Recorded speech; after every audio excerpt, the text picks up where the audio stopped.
Assalamualaikum warahmatullahi wabarakatuh. Saya Muhammad Rafi dengan nomor induk mahasiswa 051110693, mahasiswa dari UTU PBJJ Bogor, Prodi Sistem Informasi. Di sini saya akan mengerjakan tugas 2 administrasi server, yang dimana tugasnya adalah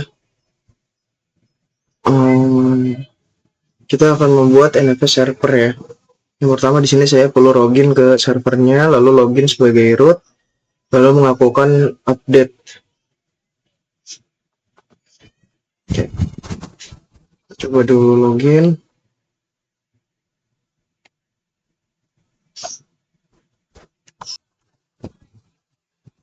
Oke, di sini sudah login.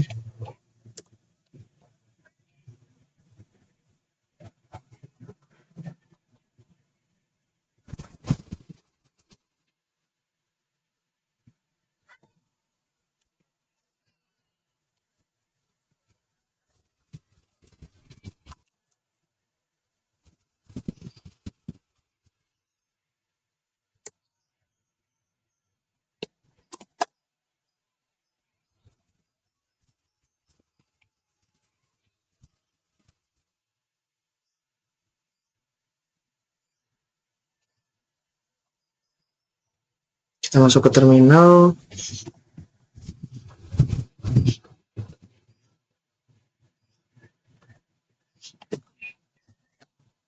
Sudo yang update mini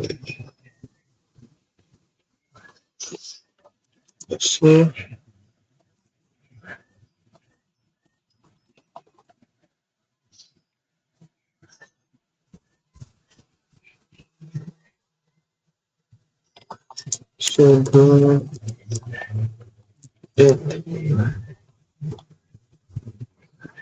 sudo yang update.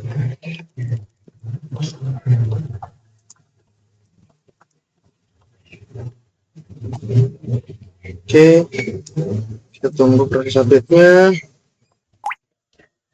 Ya, di sini untuk download YAM-nya sudah selesai. Selanjutnya kita cek sudo yam install nfs utils mini. Ini sudo yam install nfs utils mini.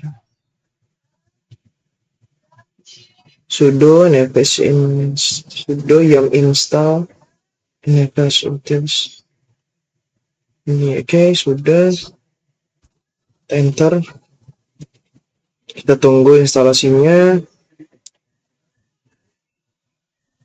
Oke, sudah. Lalu selanjutnya adalah buat trigger untuk membagi file.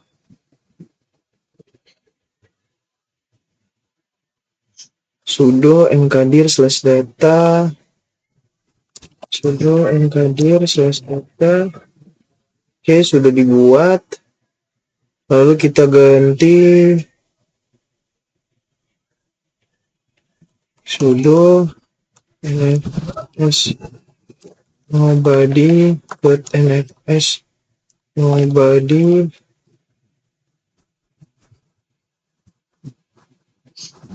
on, sorry.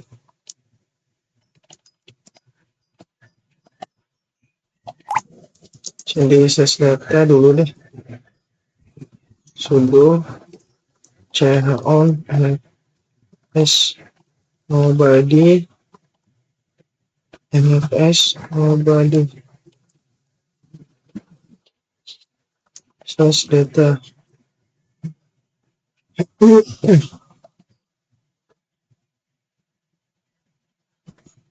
Sudo oke. Kita di luarnya ini cobain. Nah.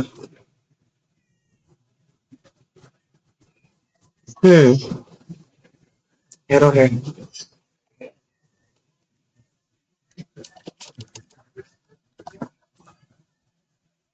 Oke, saya coba troubleshoot, saya coba cek dulu kesalahannya di mana ya. Oke, ini NFS nobody-nya tidak bisa ya. Coba kita cek dulu. Kucing.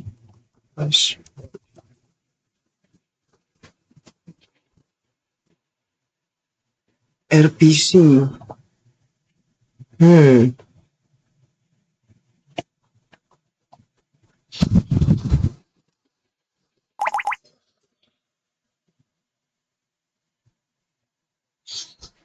Oke. Sepertinya di version yang saya gunakan yaitu CentOS versi 8 stream 10 ini memang tidak ada NFS Nobody ya. Usernya bukan itu. Namun sepertinya RPC atau RPC user, saya coba googling dulu terlebih dahulu. Izin untuk melakukan troubleshooting sebentar. Oke, coba kita gunakan komennya NFS Nobody ya. Nobody.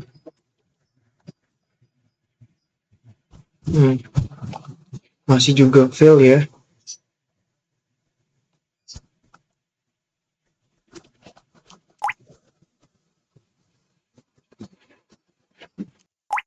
Oke, kita ulang ya. Masih juga fail. Sudah channel on. NFS Nobody.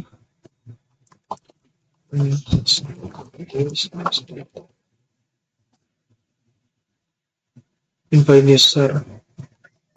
Coba kita gunakan user Nobody.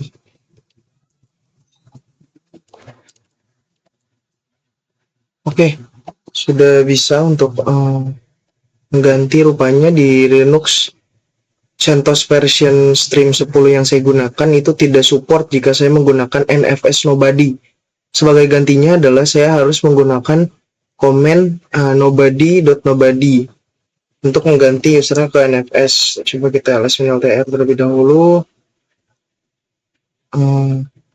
cd/data. Oke, ini sudah. Lalu kita coba pengganti sudo chmod 755 data sudo chmod 755/data sudo chmod 755/data. Oke, sudah dilakukan. Selanjutnya di sini mengkonfigurasi NFS server nano etc export sudo nano/etc/export.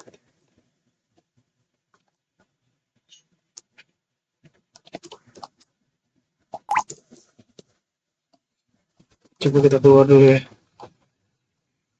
cd etc export. Kita cari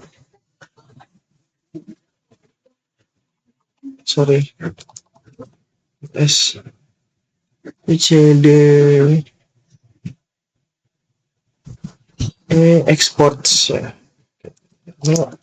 Exports. Oke.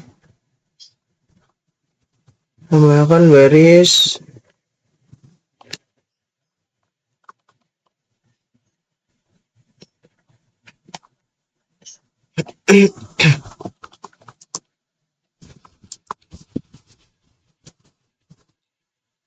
rw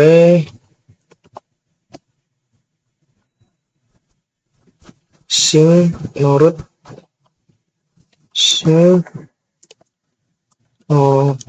root squash no all squash no all squash. Oke, sudah. Ekspornya sudah saya edit. Sudo export fs min a. Sudo export fs min a.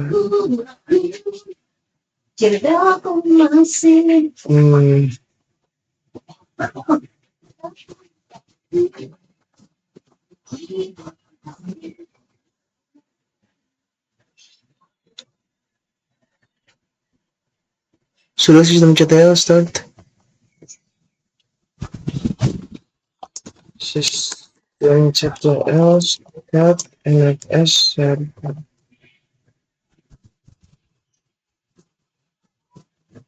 Sudah sistem CTL yang server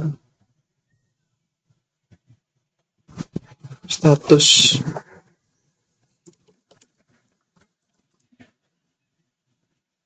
Oke, sudah selesai semua ya.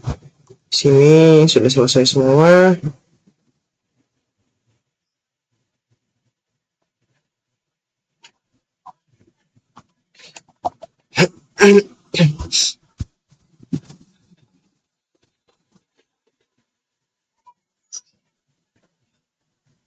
Oke. Sudah install MFS Utils. Di sini untuk di bagian servernya sudah selesai. Kita akan lanjut ke bagian kliennya ya. Di kliennya berarti di sini kita coba machine. Jadi kita buka aja. Ini kita start juga kliennya.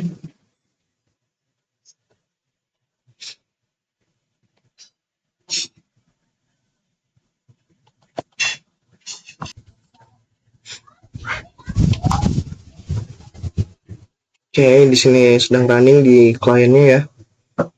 Nih.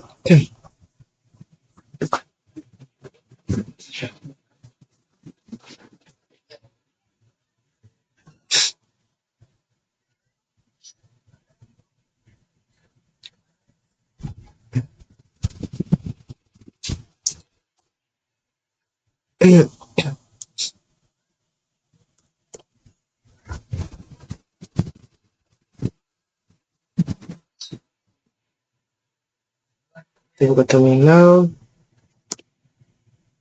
Lalu kita coba jalankan command yum install nfs.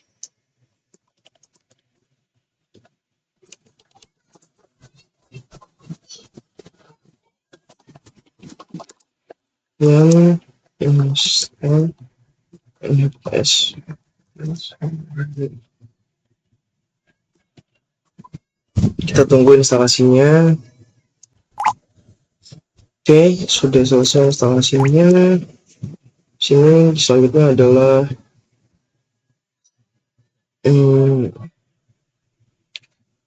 membuat direktori mount point. Sudo mkdir mnt nfs.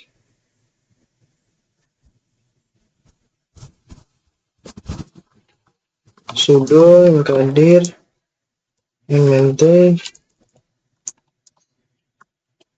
nfs.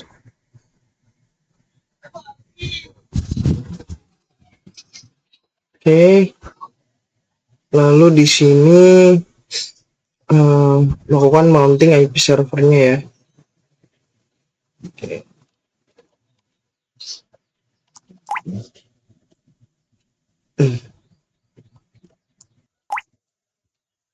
Ya, dikarenakan di sini pada step selanjutnya adalah kita membuat mounting ya, atau menyambungkan mounting slash data yang tadi pada server itu disambungkan ke klien, maka ada 3 step yang perlu kita lakukan. Yang pertama adalah kita membuat status jaringan dari kedua VM ini menjadi internal network atau host only. Nah, ini dikarenakan jika kita menggunakan NAT, jaringan yang tersambung adalah jaringan ke laptop yang kita gunakan atau ke internet gitu. Jadi tidak akan bisa saling berkomunikasi. Itu yang pertama.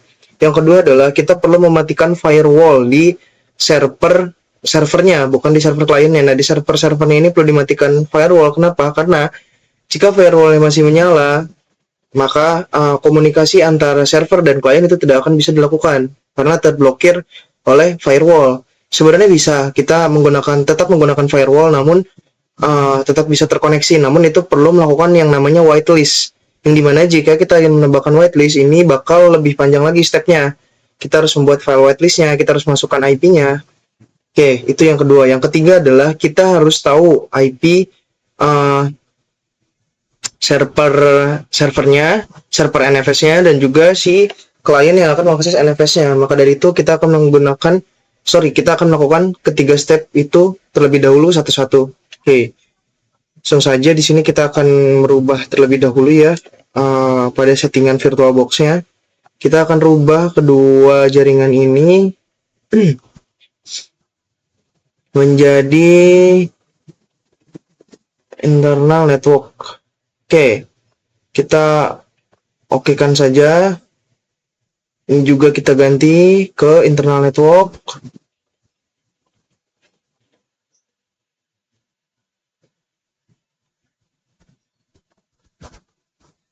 Atau host only, sama saja sih mau hostnya atau internal ya. Ini kita internal network. Nah, servernya kan ini sudah running ya. Tadi kita sudah belum nge-close gitu ya si servernya. Ini yang server.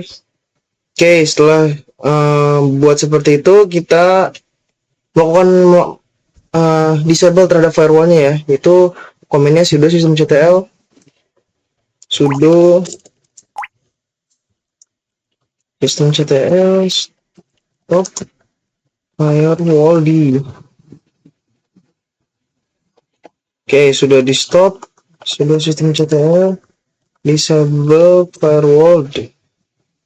Oke, sudo systemctl status firewall. Oke, di sini firewall sudah disable ya di servernya.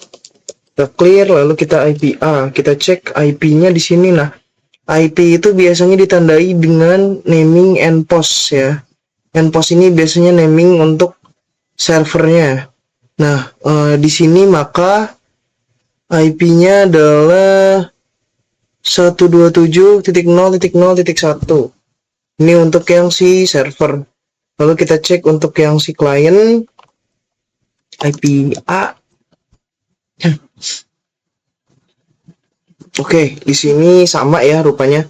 Ini bisa sama dikarenakan tadi saya mengcloning dari server NFS menjadi server klien. Maka dari itu internetnya sama yang terbentuk ya. Kita coba setting terlebih dahulu agar IP-nya berbeda. Oke. Sudo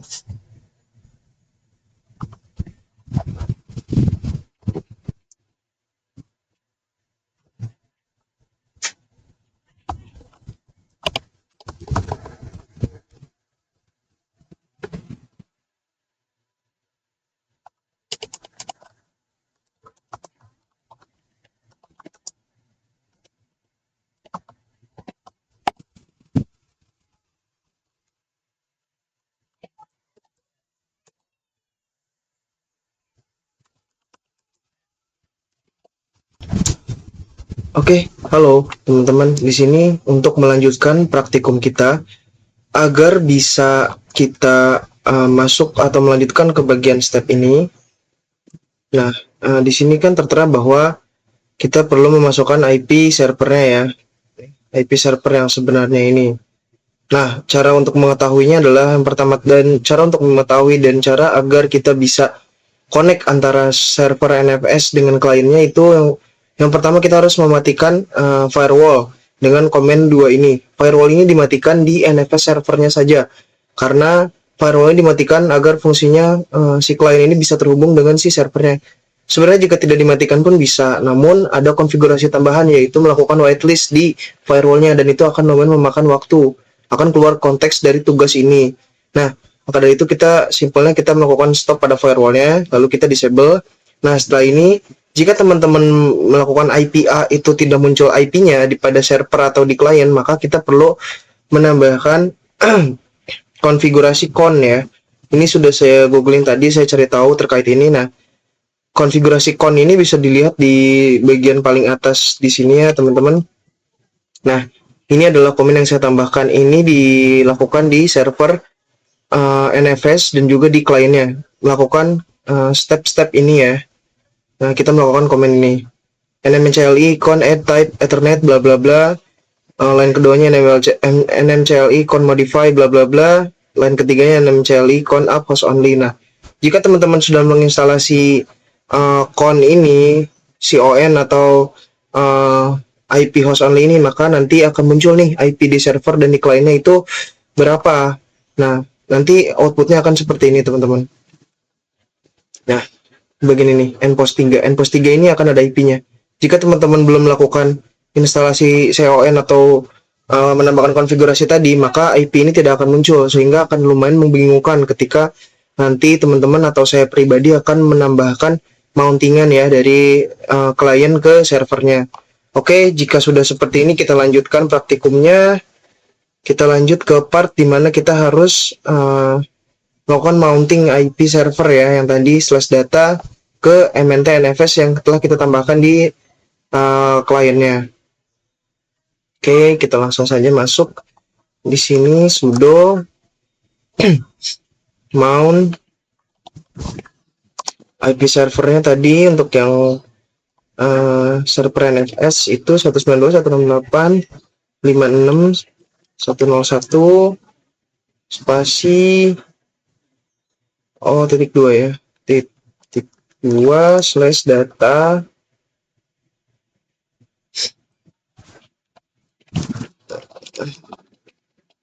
kita masukkan ke MNT NFS yang telah kita buat tadi ya, MNT NFS. Oke, ini di kliennya sudah benar, komennya kita enter, semoga bisa ya. Oke, network is unreachable. Kita coba cek ulang IPA di sini.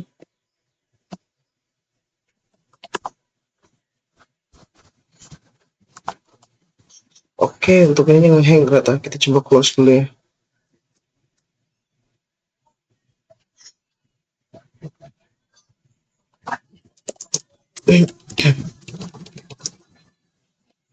IPA. Oke, udah benar. Kita coba lagi ya. Oke, masih unreachable. Saya coba izin troubleshooting lagi ya. Oke, rupanya mohon maaf di sini saya ada salah penulisan ya. 168 rupanya di sini, mengapa ini fail. Nah, jika ini sudah, maka praktikum video pertama ini sudah selesai, karena untuk pengetesannya itu ada di praktikum video kedua. Akan lanjut ke praktikum video kedua untuk pengetesannya. Sampai di sini, terima kasih.